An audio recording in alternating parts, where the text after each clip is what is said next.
It's strange how a single sentence can rip through your life like a bullet. Mine came with a smirk and a toast. My boss, Gregory Shaw, CEO, charming, rich, the kind of man who talks and people stop breathing, pointed his glass across the dinner table, right at my wife and said, "She's with me tonight." Everyone laughed. My wife, my Anna, smiled, leaned back in her chair and said, "I agree." The laughter kept going, echoing, blending with the clinking of crystal and low jazz, but my mind froze. For a split second I thought it was some kind of inside joke. The kind you pretend to laugh at to fit in. I forced a chuckle, trying to hide the sting in my chest. But Anna didn't even glance at me. She looked at him. Only him. We were at the company gala. A yearly circus where the rich and ambitious pretended to like each other. Anna had insisted we go. Said it was important for my career, that Gregory had been noticing my work, that this could be my moment. I spent weeks preparing. The right suit. The right tone. The right everything. I wanted to make her proud. But when Gregory raised that glass and said those words, everything I'd built inside me began to crumble. The rest of the night blurred.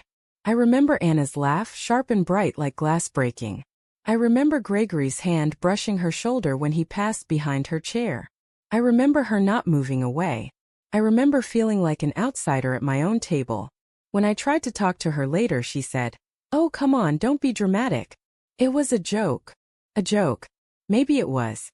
Maybe I was being insecure. That's what I told myself on the drive home, while she hummed along to the music, scrolling her phone.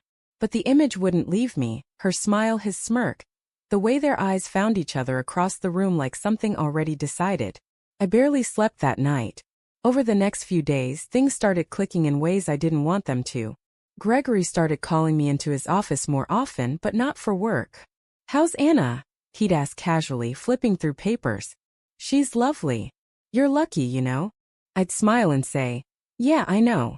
But he'd keep going. "You should bring her around more. She brightens the room." The first time he said that, I wanted to believe he meant it innocently. The fifth time I knew he didn't. Anna started dressing up more for lunches with friends. She started turning her phone face down. And once, when I walked into the kitchen, she was deleting messages faster than I could ask what she was doing. "Just clearing space," she said with that little laugh that used to melt me. It didn't melt me anymore. It burned. One Friday, Gregory invited us both to dinner at his house. "Just a few people from the office," he said. Anna was excited, almost too excited. She wore a red dress I'd never seen before, tight in ways that made my stomach twist. On the drive there, she kept checking her reflection, adjusting her lipstick. When I reached for her hand, she pulled it away gently, pretending to fix her hair. His house was enormous. Cold. The kind of place where even the air feels expensive. There weren't a few people. There were two, me and her. He greeted us with that practiced warmth, handed Anna a glass of wine, and patted my shoulder like a father humoring a child. "Let's make this a night to remember," he said. We sat by the pool, city lights flickering below. He talked about business, travel, power, things I used to admire. But his eyes never left her. And she didn't seem to mind. When he leaned in to whisper something, she laughed softly, that same laugh from the gala. I watched it happen in real time. The slow erasure of boundaries. The way their world folded me out of it. At some point I excused myself to the bathroom just to breathe. When I came back they were gone. I found them by the balcony, too close, silhouettes framed by city light. His hand on her back. Her hand not moving it away. They didn't see me. I stood there watching, my heart pounding so hard I thought I'd faint. And then I heard her voice, soft and trembling but not afraid. "You shouldn't," she whispered.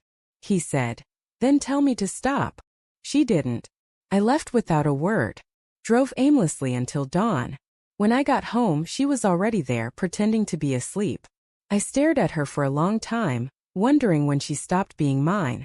I didn't confront her right away. I wanted proof. I wanted to be sure. So I played along.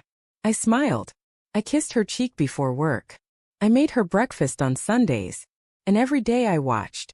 Gregory started giving me fewer projects. Less FaceTime. Anna started coming home later. One night, I saw her phone light up with his name. "Gregory, work," it said.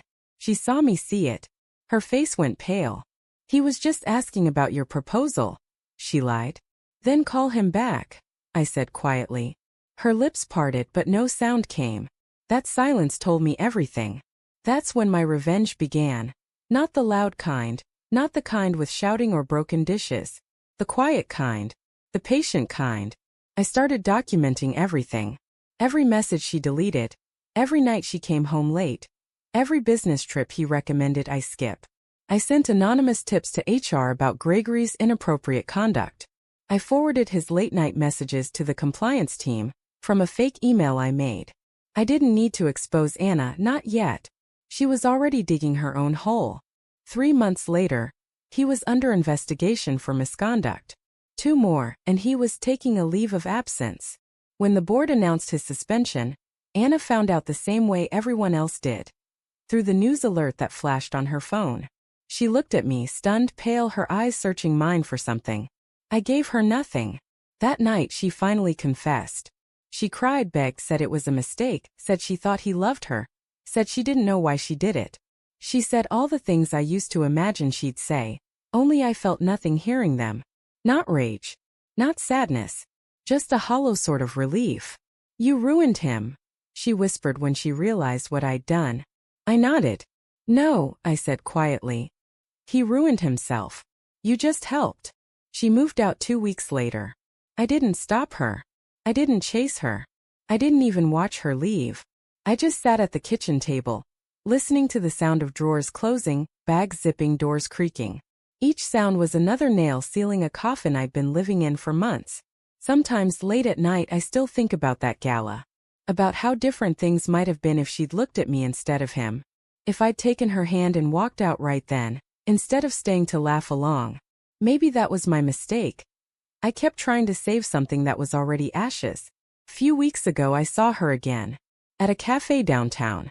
She was alone, stirring her coffee, looking smaller somehow. Our eyes met for a second. She smiled, the same smile that once felt like home. But it didn't hurt this time. It just felt gone. She mouthed, "I'm sorry." I nodded. That was enough. Revenge didn't make me feel better. It didn't fix the hole she left.